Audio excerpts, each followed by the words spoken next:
ভাই মুসলমান, আজকে যদি আমাদের বাড়িতে বেটি হয় মন ভারী হয়ে যায়।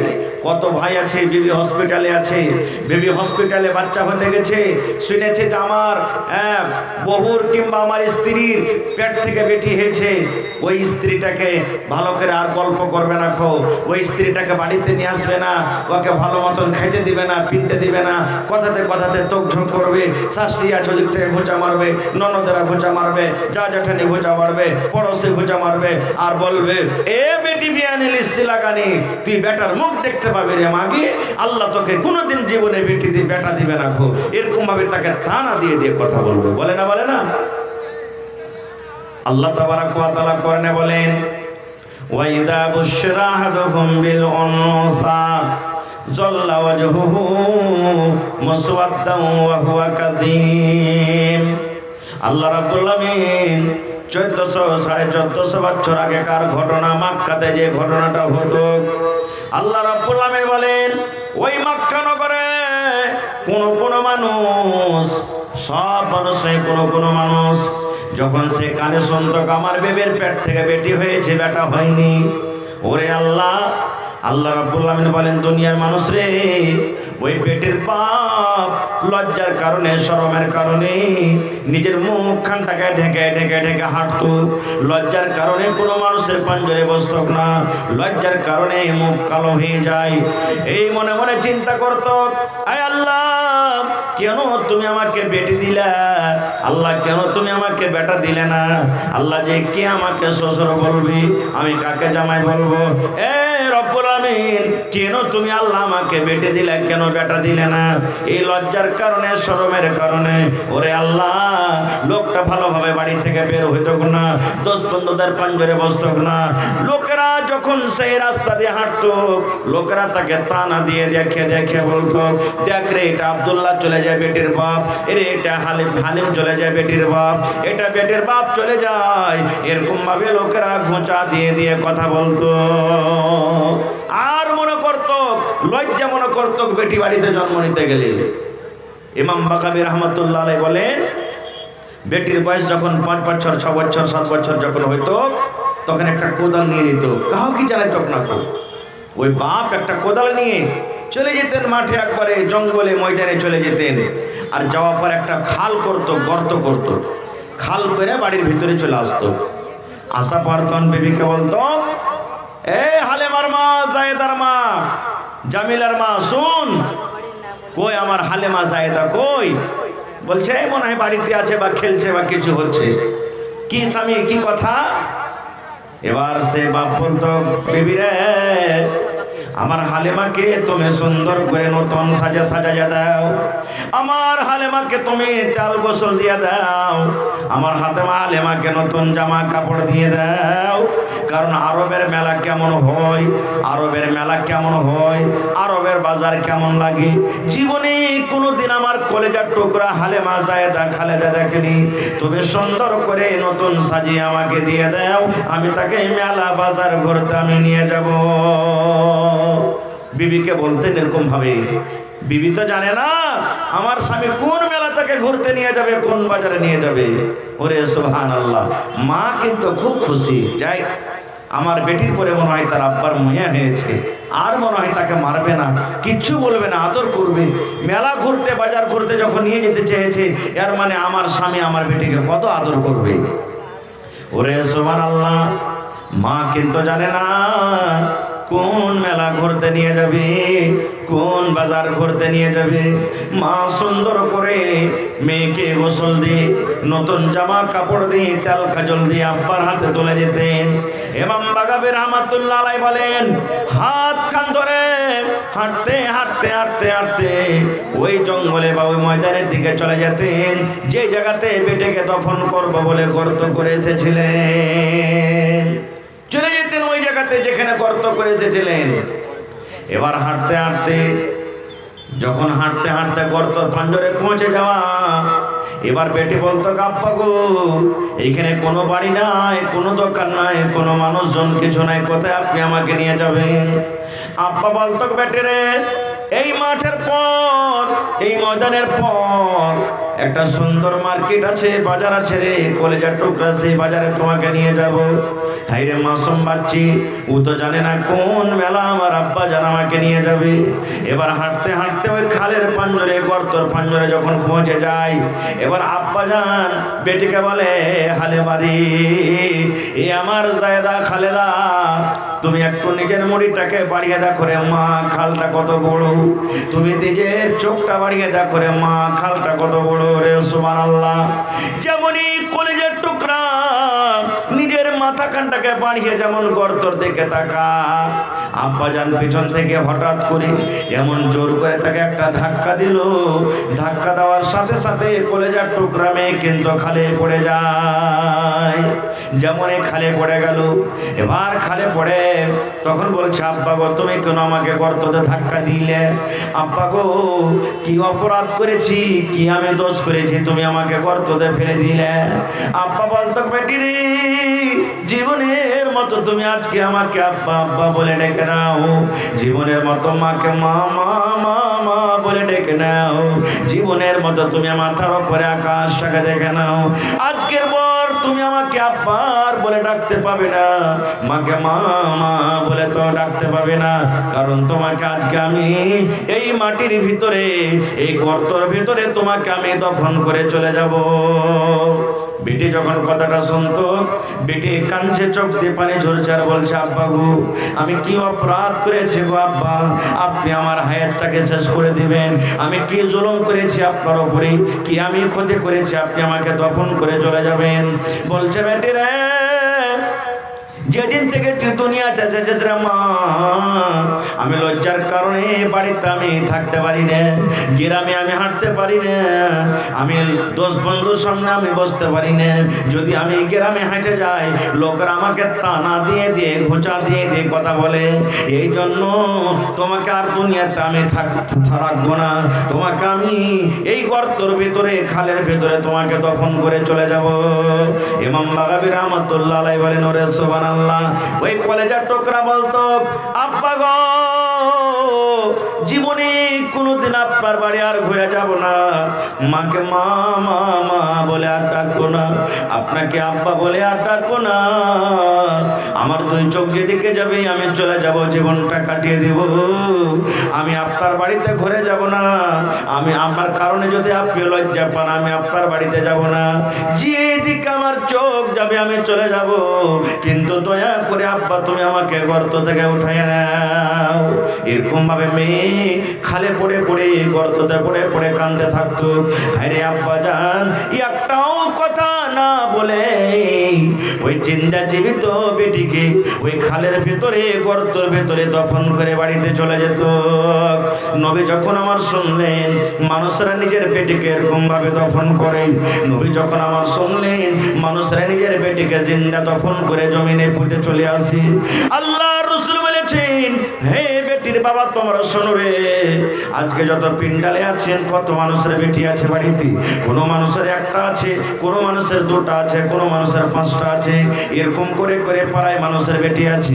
বেটির বাপ শুনেন, সৈয়দ নবী আমার বলেছেন, আল্লাহ রাব্বুল আমিন 2টা মেয়ে দিয়ে যাকে পরীক্ষা করেছেন, আল্লাহ রাব্বুল আমিন 2টা বেটি দিয়ে যাকে পরীক্ষা করেছেন, হাদিসে 2টার কথা আছে, 2টা হোক, 1টা হোক, 3টা হোক, 5টা হোক, আল্লাহর নবী বলেছেন, আল্লাহ রাব্বুল আমিন যাকে মেয়ে দান করেছেন, বেটি দান করেছেন, আর বেটি পেয়ে যদি মুখখানটাকে ভারী না করি, যদি বেটি যখন বড় হলো তাকে তেল কাজল দিয়ে সুন্দর করে পড়িয়ে লেখে শক্তি হিসাবে একটা ভালো জামাই, একটা ভালো বাড়ি দেখে যদি বিয়ে দিতে পারে, নবী আমার বলেছেন, বেটির বাবা আর আমি নবী জান্নাতের ভিতরে থাকবো। কেমন হয়ে জান্নাতে থাকবো?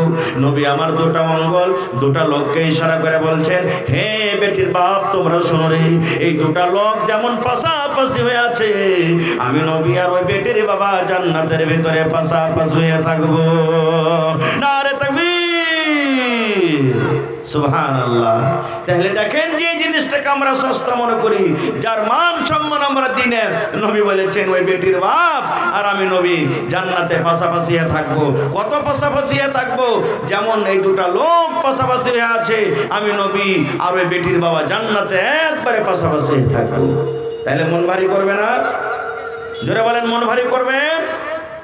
আল্লাহ কোরআনে বলছেন সূরাতুশ শূরাতে, দুনিয়ার মানুষ, আমি আল্লাহ তাআলা যাকে ইচ্ছা করি বেটা দান করি, আমি আল্লাহ তাআলা যাকে ইচ্ছা করি বেটি দান করি, আমি আল্লাহ যাকে ইচ্ছা করি বেটা বেটি দুটোই দান করি, আমি আল্লাহ যাকে ইচ্ছা করি তাকে বাঁধ করে রাখছি।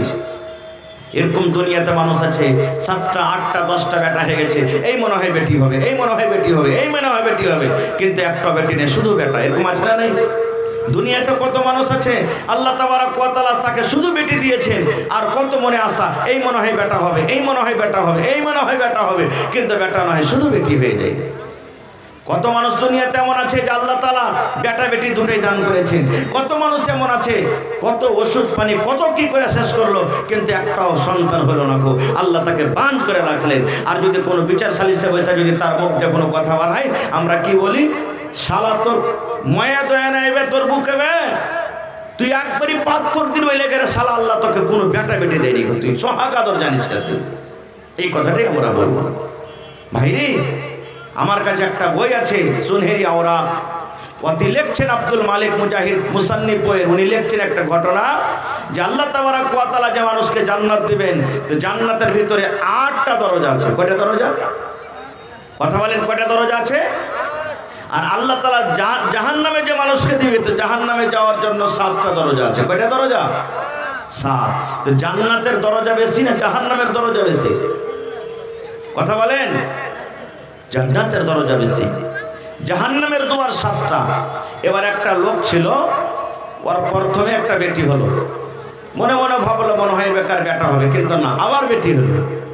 3 নম্বরে আবার বেটি হলো, 4 নম্বরে আবার বেটি হলো, 5 নম্বরে আবার বেটি হলো, 6 নম্বরে আবার বেটি হলো। মন খারাপ হয়, স্ত্রীকে বলছে, এই শোন, তোকে আর বিছানায় লিব না রে, বেটার মুখ তুই আমাকে দেখাবি না, তুই তোর বেটি কোটাকে সব টিলে আর লে নামতে সব পড়ে সত্য। তেল খাজল দেওয়া বন্ধ হয়ে গেল, ফেস পাউডার দেওয়া বন্ধ হয়ে গেল, চিরুনি বন্ধ হয়ে গেল, সাবুন দেওয়া বন্ধ হয়ে গেল। মন খারাপ ওই লোকটার বেটির বাপের, যে তোর বেটি রেখে নিয়ে তুই নামতে থাক, তোর মতন বিবেক আমি বিছানে নেব না। তার 6টা বেটি, একটা নাতে এক লাগাতার 6টা বেটি। একদিনকার ঘটনা ওই বইয়ে লিখছেন, একদিনকার ঘটনা, ওই বেটির বাপ স্বপ্ন দেখছে যে আমি মরে গেছি, আমার মত হয়ে গেছে। আমরা স্বপ্ন দেখি না ভাই? বিয়ের বাড়িতে জানদারসা খাচ্ছি, মাঠে কাম করছি, দোকানে নাস্তা করছি, এই ধরনের লোকটা স্বপ্ন দেখছে যে আমি মরে গেছি।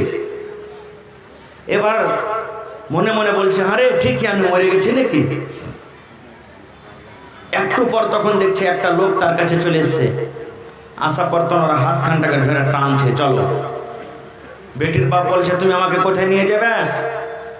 বলছে যে তোমাকে জাহান্নামের ভিতরে নিয়ে যাব। তখন ওর মনে হইল যে আসলেই আমি মরে গেছি, কারণ মানুষের জান্নাত জাহান্নাম মরার পর না হবে, ওর বিশ্বাস থাকলো আসলে আমি মরে গেছি। এবার শোনেন মজার ঘটনা।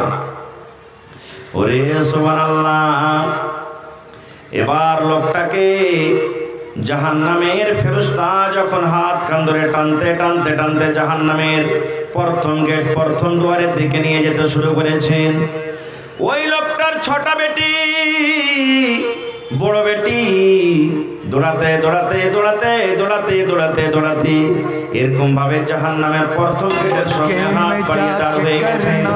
এবার জাহান্নামের ফেরেশতা বলছে, হে আল্লাহর বান্দি, তুমি কে? তুমি কেন আমাদের আগাতে দাঁড় হয়েছো? কেন তুমি হাত দিয়ে তুমি ঘিরে নিলে? কি ব্যাপারটা, কে তুমি? এবার বলছেন, এই জাহান্নামের ফেরেশতা, এটা আমার আব্বা জান, আমরা হলাম 6টা বেটি, আমার আব্বা জানেন আমি প্রথম বেটি, বড় বেটি। আমার আব্বা জান আমাদের চোখের সামনে জাহান্নামের ভিতরে যাবে রে, আমি বেটি হয়ে সহ্য করতে পারবো না, আমি বেটি হয়ে সহ্য করতে পারবো না। এই জন্য জাহান্নামের ফেরেশতা এই গেট দিয়ে আমার আব্বাকে আমি জাহান্নামের ভিতরে আমি যেতে দেব না। এই ফেরেশতা, আমি আমার আব্বাজানকে আমি এই গেট দিয়ে জাহান্নামের ভিতরে যেতে দেব না। কো জাহান্নামের ফেরেশতা আবার হাত কান ধরে টানতে টানতে 2 নম্বর দরজা দিয়ে হাঁটতে শুরু করেছেন। 2 নম্বর বেটি মাঝো বেটি দৌড়াতে দৌড়াতে হাজির। হে জাহান্নামের ফেরেশতা রে, আমি আব্বার 2 নম্বর বেটি, আমি আব্বার 2 নম্বর বেটি, মাঝো বেটি। আমার চোখের সামনে আমার আব্বা জান জাহান্নামের ভেতরে যাবে, আমি তার বেটি সহ্য করতে পারবো না। এই জন্য জাহান্নামের ফেরেশতা রে, আমার আব্বা জানকে আমি এই গেট দিয়ে জাহান্নামের ভেতরে আমি যেতে দেব না। ইমাম সুবহানাল্লাহ। এবার মুসান্নিফ বলছেন সেই কেতাবি 3 নম্বর গেটে 3 নম্বর বেটি হাজির হয়ে গেল, 4 নম্বর গেটে 4 নম্বর বেটি হাজির হয়ে গেল, 5 নম্বর গেটে 5 নম্বর বেটি হাজির হয়ে গেল, 6 নম্বর গেটে 6 নম্বর মেয়ে কলেজার টুকরা হাজির হয়ে গেল। এই জাহান্নামের ফেরেশতা, আমি আব্বার 6 নম্বর মেয়ে 6 নম্বর বেটি, আমি আমার আব্বা জানকে জাহান্নামের ভেতরে আমি যেতে দেব না। কয়টা গেট বাঁচলো জি ভাইয়া? কয়টা বাঁচলো? একটা কিন্তু এখন আছে, আর ওর বেটি আছে, বেটি নাই আর। এবার 6 নম্বর গেট থেকে যখন বেঁচে গেল, ওই বেটির বাপের চোখ দিয়ে ঝরঝর ঝরঝর ঝরঝর করে পানি ঝরতে শুরু হয়েছে। বেটির বাপ কিন্তু কাঁদতে শুরু করেছে। এবার জাহান্নামের ফেরেশতা তখন বলছেন, আল্লাহর বান্দা তুমি কাঁদো কেন? এখন তুমি জাহান্নামের ভিতরে যাওনি, এখন জাহান্নামের তুমি মজা খাওনি, কি কারণে তুমি কাঁদো? তোমার চোখে কেন পানি? এবার কাঁদতে কাঁদতে বলছে, জাহান্নামের ফেরেশতা রে, এখনো আমি জাহান্নামের ভেতরে যাইনি, এখনো আমি জাহান্নামের মজা পাইনি, জাহান্নামের শাস্তি আমি পাইনি, কিন্তু এই জন্য কান্দি রে ফেরেশতা। আজকে আমাকে 7 নম্বর গেট থেকে আমাকে কে বাঁচাবে? আল্লাহর কাছে দোয়া করছেন, আল্লাহ তুমি আর যদি আমাকে আর একটা বেটি দিতে। আল্লাহ ছোট বেটি আমাকে 6 নম্বর গেট থেকে বাঁচিয়ে নিল, আর একটা দরজা একটা গেট বেঁচে গেছি। আল্লাহ যদি আজকে আমার আর একটা বেটি থাকতো, আমি 7 নম্বর গেট থেকে আমি বেঁচে যাইতাম। কে আমাকে বাঁচাবে 7 নম্বর দুয়ার থেকে? এই জন্য আমি কাঁদছি। এই কাঁদতে কাঁদতে তার স্বপ্ন কিন্তু ভেঙে গেল। ছোট্ট করে বলছি ঘটনা, স্বপ্ন ভেঙে গেল। এবার স্বপ্ন যখন ভেঙেছে দেখছে, আরে রাত মোটামুটি 12, 1, 2টা রাত। ওর বিবিকে দেখছে সমস্ত বেটি রেখে নিয়ে নামতো শুতে আছে, বড় বড় মশাতে ফুঁড়ছে, কতদিন থেকে মাথাতে তেল নাই, চিরুনি করেনি, সাবুন মাখেনি, কত কাপড়টা নোংরা হয়ে আছে, শুতে আছে। আর বলছে আমি তো স্বপ্ন দেখছিলাম। তখন আফসোস করে বলছে, আল্লাহ যদি আজকে আমার স্বপ্নটা যদি সত্য হইতো, তাহলে আমার অবস্থা কি হইতো? এবার চোখ দিয়ে পানি ঝরছে, কাঁদতে কাঁদতে বিবিকে নিন্দার হালাতে, ঘুমের হালাতে তুলে বিছানে রাখলেন, সমস্ত বেটি রেখে রাখলেন। ঠিক ফজরের টাইমে, ফজরের সময়তে মুয়াজ্জিন সাহেব যখন আজান দিয়ে দিয়েছে, আজান দেওয়ার সাথে সাথে বিবির চোখ খুলে গেছে। বিবি তখন এবার চোখটা খুলে দেখছে, হারে আমার বিছান তো ছিল নামতে, কেমন করে আমি পালঙ্গের উপরে এলাম? মাথা লেড়ে দেখছে, হারে আমার মাথাতে তো সেটা করা ছিল না, তেল ছিল না, কে আমাকে তেল দিল? আমার চুলে কে চিরুনি করে দিল? এবার স্বামীর দিকে দেখছে, কান্দা কান্দা কান্দা তার চোখ কিন্তু লাল হয়ে গেছে, কান্দা কান্দা চোখের পাতাগুলা ফুলে গেছে। এবার বলছে, স্বামী গো, এত রাতের বেলাতে কেন আপনি কাঁদছেন? কি হয়েছে আপনার? এত রাতের বেলাতে না ঘুমিয়ে আপনার চোখে পানি দেখি, আপনি তো কান্দা কান্দা চোখে ফুলিয়ে দিয়েছেন, চোখ আপনার লাল হয়ে গেছে। বলছে, বিবি রে, আমি রাতের বেলাতে স্বপ্ন দেখেছি রে বিবি। এরকম এরকম ঘটনা, গোটা ঘটনা শুনিয়ে দিলেন। বলতে বলতে বলতে এরকম ভাবে বিবিকে বুকে জড়িয়ে ধরছে, বলছেন, বিবি রে, জীবনে তোমার উপরে কত জুলুম করেছি, অত্যাচার করেছি, আর তোমার পরে জুলুম অত্যাচার করব না। তুমি দয়া করে আমাকে মাফ করে দাও, দয়া করে তুমি আমাকে মাফ করে দাও, দয়া করে তুমি আমাকে মাফ করে দাও, আর তোমার পরে আমি কোনোদিন জুলুম অত্যাচার করব না। ভাই মুসলমান, ঘটনা বলার উদ্দেশ্য হলো এই, আল্লাহ তাবারক ওয়া তাআলা বেটি রূপে যাকে বেটি দান করেছেন, এটা আল্লাহ রাব্বুল আলামিনের পক্ষ থেকে একটা দয়া, একটা নিয়ামত। কিন্তু আজকে আমরা মুসলমান সেই নিয়ামতটা পেয়ে আল্লাহুস সামাদ, আজকে আমরা মন ভারী করছি বেটির মান সম্মান দিনে। দিনে ইসলাম, শরীয়ত, আল্লাহ এবং আল্লাহ রাসূল মেয়েদের মান সম্মান যতটুকু বাড়িয়ে দিয়েছেন, দুনিয়ার কোনো ধর্মে এরকম মেয়েদের মান সম্মান বাড়া হয়নি। আর একটু আগে চলেন, নবীজি নিজের মেয়েকে কত ভালোবাসতেন জানেন? এটা সহিহ হাদিস। একদিনকার ঘটনা। নবীজির ছোট মেয়ের নাম কি বলেন তো আপনারা? নবীজির ছোট মেয়ের নাম কি জানেন না? আয়েশা। নাউজুবিল্লাহ। আয়েশা হলো বিবির নাম। নবীজির ছোট বেটির নাম হলো ফাতেমা রাদিয়াল্লাহু তাআলা আনহা। সব থেকে ছোট বেটি, কলিজার টুকরা। একদিনকার ঘটনা, নিজের স্বামীর বাড়ি থেকে, স্বামীর নাম কি হযরত আলী রাদিয়াল্লাহু তাআলা আনহু, নিজের স্বামীর বাড়ি থেকে আব্বার কাছে গেছেন একটা গোলাম চাহার জন্য, নেওয়ার জন্য, একটা দাসের জন্য চলে গেছেন। যেই টাইমে, যে সময়তে নবীজির বাড়ি গেলেন কে? বেটি ফাতেমা।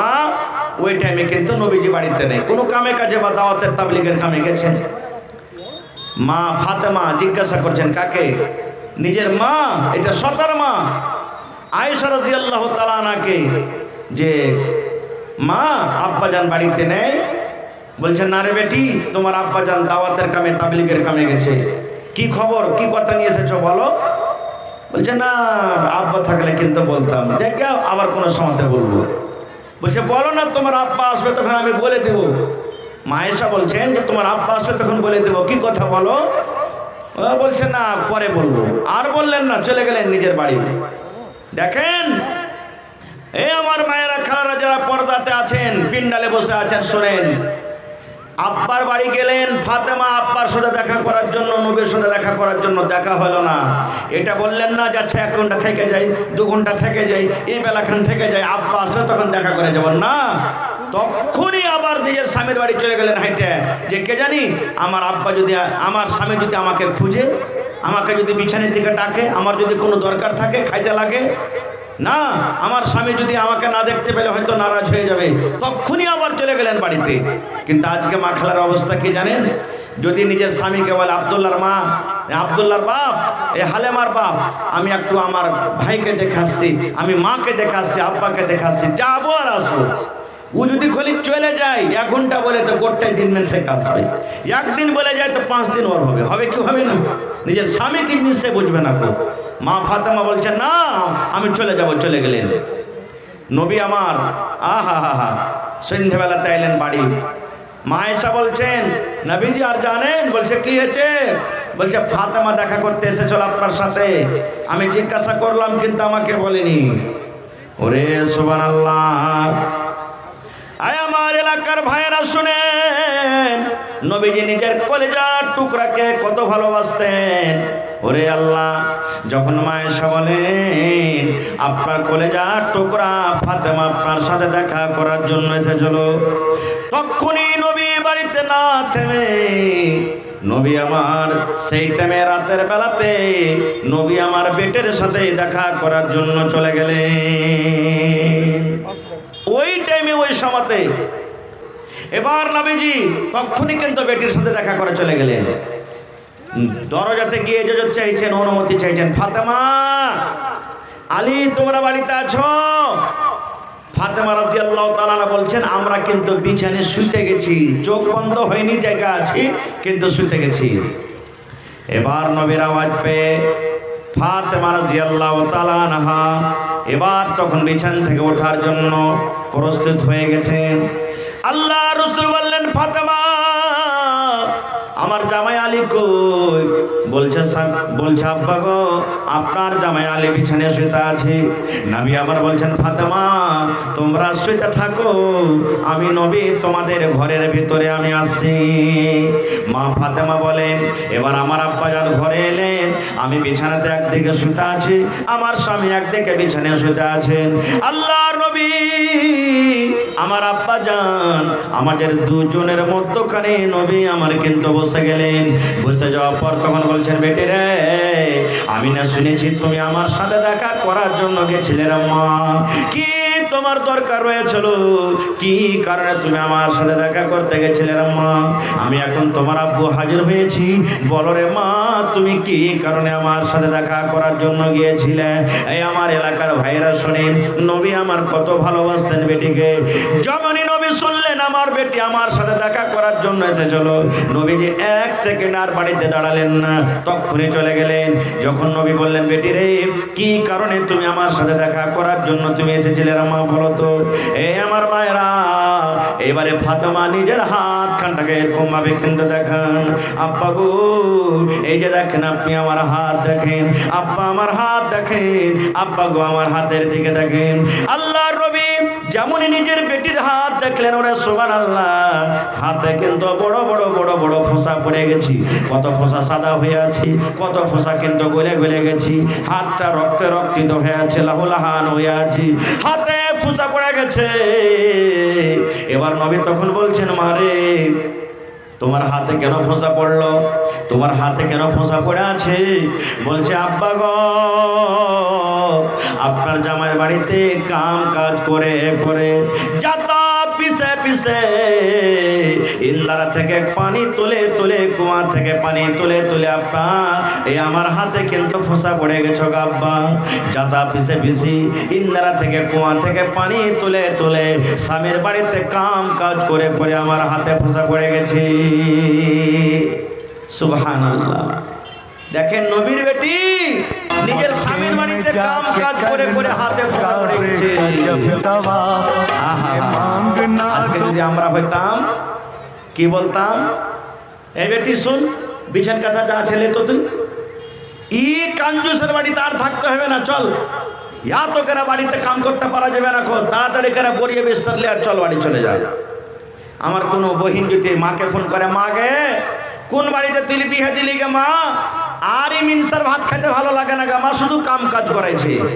কত মা খালা এমন আছেন বুঝাবেন, আরে বেটি শ্বশুর বাড়িতে থাকতে গেলে কাম করতে হবে, শ্বশুর বাড়িতে থাকতে গেলে ভালোভাবে থাকতে হবে বুঝাইবে।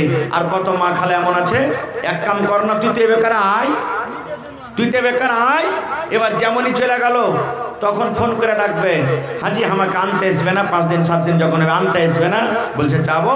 ই বেচারি কোনো রকম গেছে 5 দিন 7 দিন পর বিবিকে আনতে, আর 2-4টা চাংড়া খাড়ো করে তখন বাস হাত কান ধরে খুঁটিতে বেঁধে নেড়েতে 2-4 বাড়ি দিয়ে তখন বলছে, এই তোর বাড়িতে আমার বেটি ভাত খেতে পারবে না, মরার বেটা মরা, 3 লাখ টাকা তোকে দিয়েছি, 2 লাখ টাকা আমার বিয়েতে খরচা হয়েছে, 5 লাখ টাকা দিয়ে 10টা মানুষ ডাক, আর আমার বেটিকে তালাক করে তুই চলে যা। এরকম হয়েছে কি হয়নি? শেরশাবাজিতে আমাদের এরকম হয়েছে। কিন্তু ওরে সুবহানাল্লাহ, নবী আমার বেটির হাত দেখলেন, ফাতেমার হাতে কিন্তু ফোঁসা পড়ে আছে। ওরে আল্লাহ, এ আমার ভাইরা মায়েরা খালারা শোনেন, নবী তখন বলছেন, বেটি রে তুমি আমাকে হাত দেখে কি বলতে চাইছো রে মা? বলছে, আব্বা গো আমাকে যদি আপনি একটা গোলাম দিতে পারতেন, একটা দাসী গোলা দিতে পারতেন, আমার কাজে আরাম হতো, আমার স্বামীর বাড়িতে কাম কাজ করতো, আমি আপনার মেয়ে আরাম পাইতাম। এই জন্য একটা গোলাম চাইতে গেছিলাম, একটা চাকর চাইতে গেছিলাম, যদি চাকর গালা একটা দিতে পারতেন। আমি শুনেছি লড়াইতে আপনি অনেক চাকর পেয়েছেন, দাস দাসী পেয়েছেন, ওই দাসী গোলা যদি আপনি আমাকে দিতে পারতেন, আমার বাড়িতে কাজ করতো। নবী তখন বলছেন, বেটি তুমি আমার কাছে গোলাম চাইছো, তো গোলাম থেকে যদি একটা ভালো জিনিস তোমাকে দিতে, কোনটা নিবে তুমি? গোলাম নিবে না ভালো জিনিস নিবে? উদাহরণস্বরূপ বলি, আপনার কাছে যদি আপনার বেটি যে বলে, আব্বাজি একটা ছাগল গলা দাও তো, দাম তো একটা ছাগল গলা, তো আপনি যদি বলেন, হারে বেটি ছাগল নিয়ে কি করবি, চল তোকে 30,000 টাকা দিয়ে একটা গাই গলা কিনে দেবো, তা আপনার বেটি ছাগল নিবে না গাই নিবে বলেন তো? জোরে বলেন, কি নিবে যে ভাই?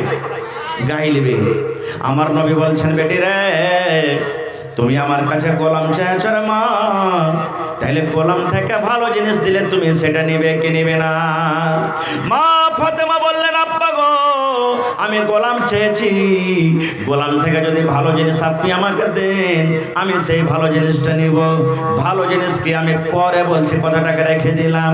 তার আগে আমি বলি আপনাদেরকে, ফাতেমাটা কে? কে হলো ফাতেমা? ফাতেমা কে? আরে আল্লাহ, আল্লাহর নবী বলেছেন, শেষ নবী আমি দুনিয়াতে এসেছি, আমার পর নবী হয়ে দুনিয়া তার কেউ আসবে না। আমি শেষ নবী, শেষ পয়গম্বর, ইমামুল আম্বিয়া। যত নবী দুনিয়াতে এসেছিলেন সমস্ত নবীদেরকে নামাজ পড়াচ্ছেন, ইমাম হয়েছেন সেই নবীর বেটি ফাতেমা। নবী আমার বলেছেন, আল্লাহ রাব্বুল আমিন আমাকে প্রথম নম্বরে বলবেন, নবী গো যাও তুমি জান্নাতের দুয়ার খুলে দাও, জান্নাতের গেট খোলো। আল্লাহ রাসূল বলেছেন, আমি শেষের বেলাতে এসেছি, কিন্তু ওরে সুবহানাল্লাহ আমি নবী সর্ব প্রথম জান্নাতের দুয়ার খুলব, আর আমার উম্মত হিসাব কিতাব করে যতক্ষণ পর্যন্ত জান্নাতের ভিতরে না যাবে ততক্ষণ পর্যন্ত কোনো নবীর উম্মত জান্নাতের ভিতরে যেতে পারবে না। এরকম নবীর বেটি ফাতেমা নিজের স্বামীর বাড়িতে কাম কাজ করে করে হাতে ফোঁসা পড়ে যেত। আর ফাতেমাকে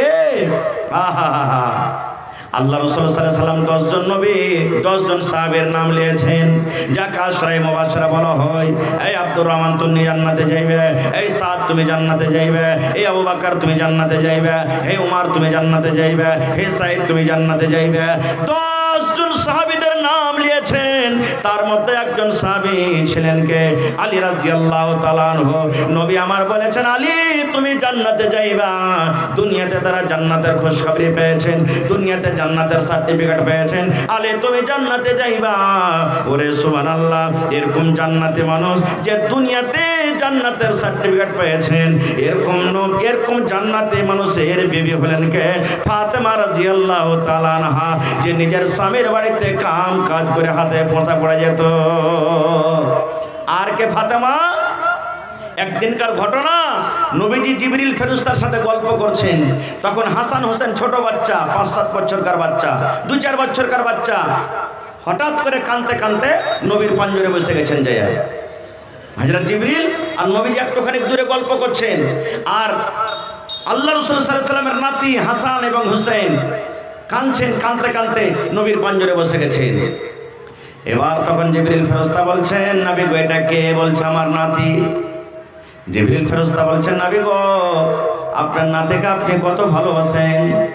এবার নবী বললেন, জিবরিল রে আমার নাতিকে আমি অত ভালোবাসি, যে আমার নাতিকে ভালোবাসে সেই নবী যেন আমাকে ভালোবাসলো। আমার নাতিকে যে মহব্বত করে আমার সাথে মহব্বত করলো, আর আমার নাতিকে যে ভালোবাসে না, মহব্বত করে না, সেই যেন নবী আমি আমার সাথে সে মহব্বত করলো না। এবার জিবরিল আমির বললেন, নবী গো যে নাতিকে আপনি এত আদর দেন, এত ভালোবাসেন, তার ভালোবাসা তো আপনার ভালোবাসা, তার নারাজগিকে আপনার নারাজি। আপনার মরে যাওয়ার পর, আপনার দুনিয়া থেকে চলে যাওয়ার পর একটা এমন সময় আসবে, একটা এমন টাইম আসবে, আপনার এই নাতিকে কিছু মানুষেরা তীর দিয়ে, বললাম যে তালোয়ার দিয়ে, কত রকম কষ্ট আঘাত দিয়ে আপনার নাতিকে দুনিয়া থেকে শহীদ করে দেবেন। যেমন কথাটা শুনলেন, এবারে নবী বলছেন, জিবরিল রে আমার এই নাতিকে এত আদর করে আমার নাতিকে মারবি, আমার এত নাতিকে কষ্ট দিয়ে মারবি? বলছে হ্যাঁ, আপনার নাতিকে শহীদ করে দিবি। এবার নবী বললেন, জিবরিল আমার নাতিকে যখন মারবে আমি নবী সেই সময়তে বাঁচবো না, থাকতে পাবো না। কিন্তু জিবরিল রে যেই জায়গাতে আমার নাতিকে মারা হবে, তুমি দয়া করে ওই জায়গাটা, ওই জমিনখানা তুমি আমাকে একবার দেখাও তো, যেই জায়গাতে আমার নাতিকে শহীদ করা হবে। ওরে আল্লাহ, এবার আল্লাহ রাব্বুল আমিনের আদেশে জিবরিল আমিন সেই জায়গাটা, সেই জমিনটা, যেই জায়গাতে নবীর নাতিকে শহীদ করা হয়েছে, আল্লাহ রাব্বুল আমিনের আদেশে সেই জমিনখানটা নবীকে দেখিয়ে দেওয়া হলো। শুধু তা নয়, আল্লাহ রাসূল বলেছেন, যত নওজওয়ান, যত যুবকরা জান্নাতের ভিতরে যাবে, যত নওজওয়ান জান্নাতের ভিতরে যাবে রে, আমার নাতি হাসান হোসেন জান্নাতের ভিতরে যাবে। এবং শুধু জান্নাতে যাবে না, সমস্ত নওজওয়ান, সমস্ত যুবকের জান্নাতের ভিতরে সর্দার হবেন আমার নাতি হাসান হোসেন। এরকম জান্নাতি সর্দারের হাসান হোসেনের মা হলেন ফাতেমা, যে নিজের স্বামীর বাড়িতে কাম কাজ করে হাতে ফোঁসা পড়ে যায়। এবার ফাতেমাটা কি আর একটু জানেন? এই আমার মায়েরা, খালারা, আল্লাহ রাসূল সাল্লাল্লাহু আলাইহি ওয়াসাল্লাম বলেছেন, আমার ফাতেমা জান্নাতের ভিতরে যাবে, আমার ফাতেমা জান্নাতে যাবে, আমার ফাতেমা জান্নাতি মহিলা। আল্লাহ রাসূল বলেছেন, আমার ফাতেমা শুধু জান্নাতে যাবে না রে, যত মহিলারা জান্নাতের ভিতরে যাবে, যত নারীরা জান্নাতের ভিতরে যাবে, সমস্ত নারীদের নেত্রী, সমস্ত নারীদের সরদারনি হবে কে? আমার ছোট বেটি কলেজার টুকরা ফাতেমা। এরকম জান্নাতি মেয়ে ছেলে ফাতেমা নিজের স্বামীর বাড়িতে কাম কাজ করে করে হাতে ফোঁসা পড়ে যেত। সুবহানাল্লাহ। তা নবীজি বেটিকে এত আদর করতেন, বললেন না? তো ভাই আমার, কথা হলো যে আমাদের বাড়িতে যদি মেয়ে জন্মগ্রহণ হয় এরকমভাবে আদর মহব্বত আমাদেরকে করতে হবে, মন ভারী করতে হবে না গো ভাই। বলার কথা মেলায় আছে, এরকমভাবে যদি বয়ান রাখা যায় আরও কিছু সময় লাগবে। তবে ভাই আজকের জালসা হলো কি কবরস্থানের জালসা নাকি? আজকে জালসাটা হলো কবরস্থানের জালসা। আল্লাহুস সামাদ। আজকে আমরা যখন দুনিয়াতে रज़ाकार हजरात से गुजारिश है कि आप लोग जो दौड़ धूप कर रहे हैं या कोई मामला है, आप सामीन हजरात को पंडाल में आने के लिए कहें। হয়নি হবে না হতে পারে না আমার নবীর সাথে কারো তুলনা। হয়নি হবে না হতে পারে না আমার নবীর সাথে কারো তুলনা। হায়রে তুলনা তো দূরের কথা, ছায়াও মিলে না। হয়নি হবে না হতে পারে না আমার নবীর সাথে কারো তুলনা। হয়নি হবে না হতে পারে না আমার নবীর সাথে কারো তুলনা। সকল নবী রাসূল ছিলেন খোদার দিবানা, দু নয়নে দেখব খোদা ছিল তামান্না। সকল নবী রাসূল ছিলেন আল্লাহর দিবানা, দু নয়নে দেখব আল্লাহ ছিল তামান্না। আরে মর নবীকে ডেকে নিলেন, আরে মর নবীকে ডেকে নিলেন দেখবে রব্বানা। হয়নি হবে না হতে পারে না আমার নবীর সাথে কারো তুলনা। হয়নি হবে না হতে পারে না আমার নবীর সাথে কারো তুলনা। ইউসুফকে দেখে যারা আঙ্গুল কেটেছে তারা কি আমার নবীর রূপ দেখেছে? ইউসুফকে দেখে যারা আঙ্গুল কেটেছে তারা কি আমার নবীর রূপ দেখেছে? আরে দেখতো যদি কেটে দিত, আরে দেখতো যদি কেটে দিত কলিজা খানা। হয়নি হবে না হতে পারে না আমার নবীর সাথে কারো তুলনা। হয়নি হবে না হতে পারে না আমার নবীর সাথে কারো তুলনা। নারে তাকবীর।